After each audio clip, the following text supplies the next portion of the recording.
All right, we are back, and you've had time to reflect on the last time you pushed yourself and what was the result of that push, and then how can you continue to push yourself. If you didn't get to that last answer of how you continue to push yourself, get ready because Hadley's going to give you some inspiration. All right, so let's talk about this. So you're in your third year, so you finished your second year, great results.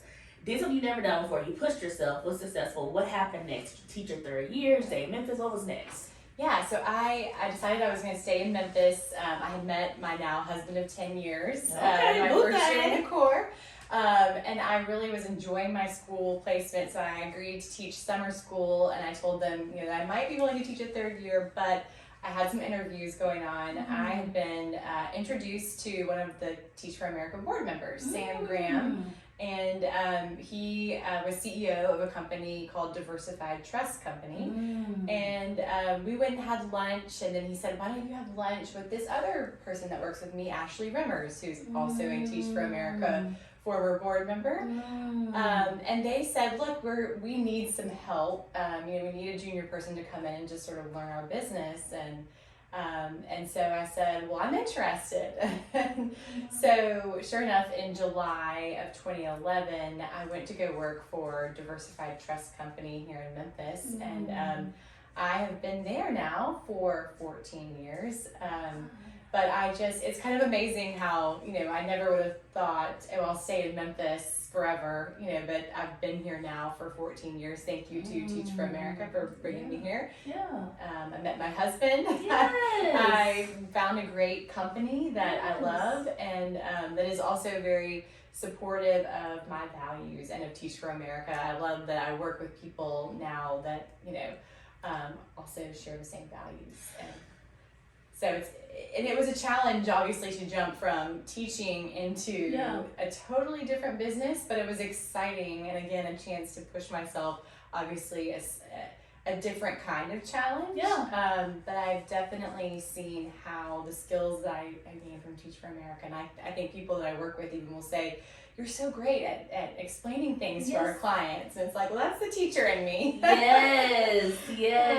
So, I love that. And I was going to ask you about transferable skills because I think sometimes our core members get stuck in the idea of like, I'm teaching, but I don't know how this teaching thing is going to help me with medical school or law school or finance. Can you kind of pull back the curtain to see? You just gave us one nugget of how your teaching experience, your core experience, helps you to actually be efficient in your job now in finance. Absolutely. I would say one of the big things is organization. As a teacher, you are learning a lot of skills from TFA about how to be organized and create a lesson and be prepared.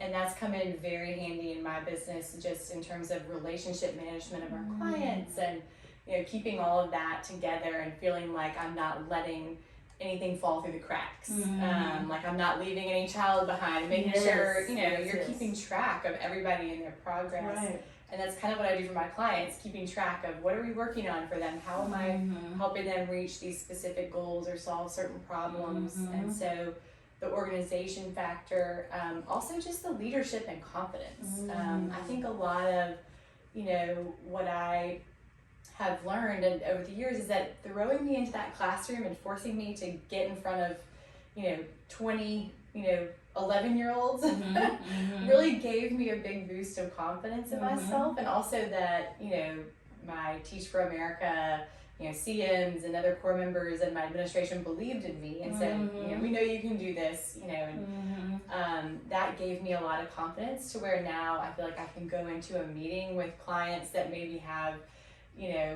millions of dollars and are very important people, and I feel confident enough to say, here's what I think and here's how I can help you. And that's not something that I might have gotten had I just gone into an accounting role or something else right out of college. I think also just learning how to cope with challenges in the workplace, because there were certainly things that I had learned from Teach for America that my administration did not agree with, and so how do you face in the workplace, somebody who you don't necessarily, agree with, and how do you do that politely? There were just a whole lot of things like that looking back, I believe are very transferable skills. It may not be that, okay, I've got great Excel skills, for example, Right. you know, or, you know, mathematical skills, right? But it's those kind of, I think, qualitative skills, you know, that you can't really teach people. Exactly. And that a lot of businesses don't have the time to teach. Yes. And that you would have to go to some kind of like a leadership program or something else, you know, especially smaller businesses. Those are the things that they have a hard time with. And that's something that I think Teach for America does really well, is helping build strong leaders and people who can face challenges and overcome, you know, hard, difficult situations.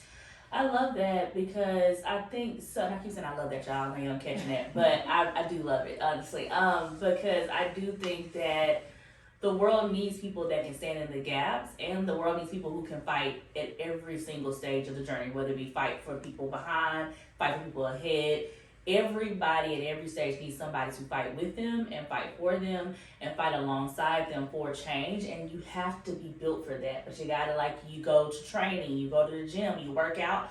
Teach for America, different things. Other organizations like Teach for America give you that experience of doing that, of really strengthening yourself, along with working alongside kids and communities to help them also continue to do all the amazing things they have going on and do what they're doing already, kind of inspiring them to continue to be great. And I think that's something that we kind of miss, is that we're learning alongside the kids and their families, but they're learning alongside us. And the both of it is the idea of us fighting for each other, fighting for change. So one thing I was thinking about too, as I thought about this change, was I saw how TFA did something personal for you, but what about the community? You talk about one day and this idea of one day every child will have access to excellent education.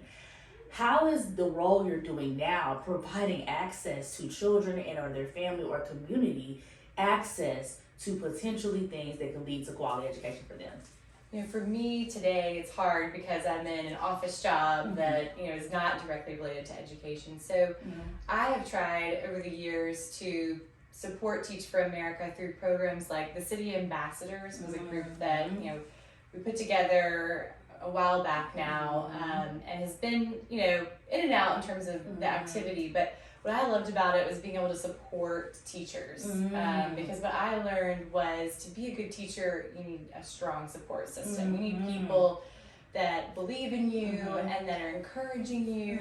And sometimes it's nice to have somebody that's not related to Teach for America, that is just a community member. And I remember when I was a core member that there were people that invited us over for dinner.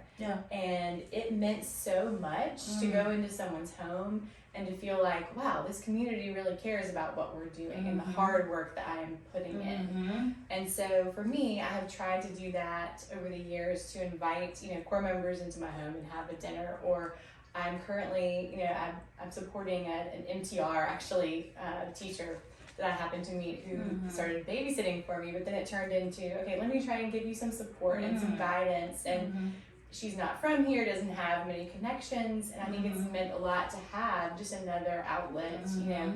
And so that's one thing that I've been doing over the years. And then also just connecting people. You know, I've realized there are a lot of people in this community that don't really even know about Teach for America or other programs. And so making them aware, bringing them, you know, to a school or to a community to say, you know, here's what's going on. I think that, you know, until you kind of step into the environment, into one of these schools and see it firsthand, it's really hard to understand what we're talking about. When we say that there is this huge gap, it's like, yeah, there is, okay, but they don't really know until they get in there and see. And so connecting other community members, people I work with, you know, with teachers or with Teach for America, and saying, look, let's go see this classroom, let's go check out this school, see the environment that you know they're in. Yes, and I think people a lot of times forget that, you know, I was raised with the statement, it takes a village to raise a child. I think that's extends to just being able to be, you know, adulting is hard. It takes a village to have an adult, okay? And so you have to have people like Hadley and other people to step in and say, I might not be able to directly support the kids, but I'm going to support children through supporting the leaders and the people that actually work with them day to day. And your chosen way of doing that is supporting the teachers. And I'm gonna be real, y'all. When we think about it, everything in this world takes some type of funding. And so what I find interesting is that, and funding is not always about financial. It also can be qualitative. Yes, just emotional support. Yeah. Somebody has to pour into you so that you can pour to somebody else. Exactly. You don't want to have an empty cup. And so what I find what you're able to do on both, you're able to pour in both ways.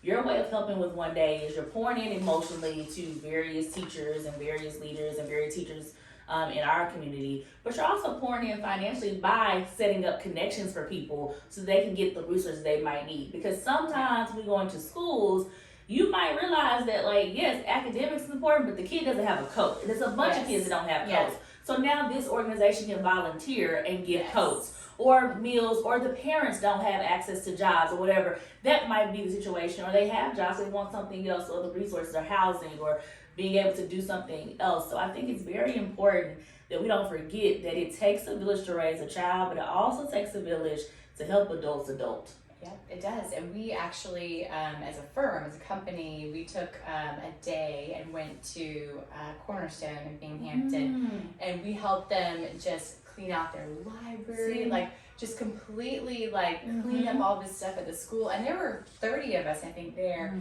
And luckily we got it done in a day, but I have no idea how they would have done all this had we not come in and helped them take out all the old curriculum, move in the new curriculum, fill all the supply boxes, you know.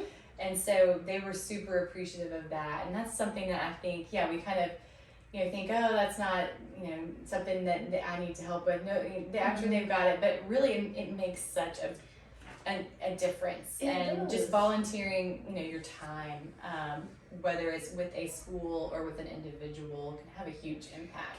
Because guess what? If you all didn't, I'm betting you teachers would have had to take more time away from their lesson plans, and they would have had to do it. Or the custodial staff would have had to take time away from being to clean up to do it. Or principals would have to stay later and do it. So I think that we don't realize that everybody has an opportunity to help out, and everybody can really help the future by pouring into our communities and pouring into the people that support our babies, whether it be community service, actual financial gifts, or actually just pouring it emotionally to people. That's so important. And right now, I'm reading David Brooks' new book about, just having a deep understanding of people. And I'm only, a little ways into the book, but it is talking about just the importance of knowing people deeply and making them feel seen. And I think especially as a teacher, but even for the children that we're teaching, to make them feel like they are seen and understood, and that somebody cares for them, that they're not just a number in the school. And same thing with our teachers. Just it goes a long ways. It does. I think it's so important of what you just said about making sure people are seen and valued. Yes. We have to do that. So when I think about one day, all children, that includes what you just said, being seen and valued. So let's take a moment to think about that. When was the last time that you felt that you were seen and valued? Who was the person? How did they do that? Got it? Now, how can you go and do that for someone else? We'll come back.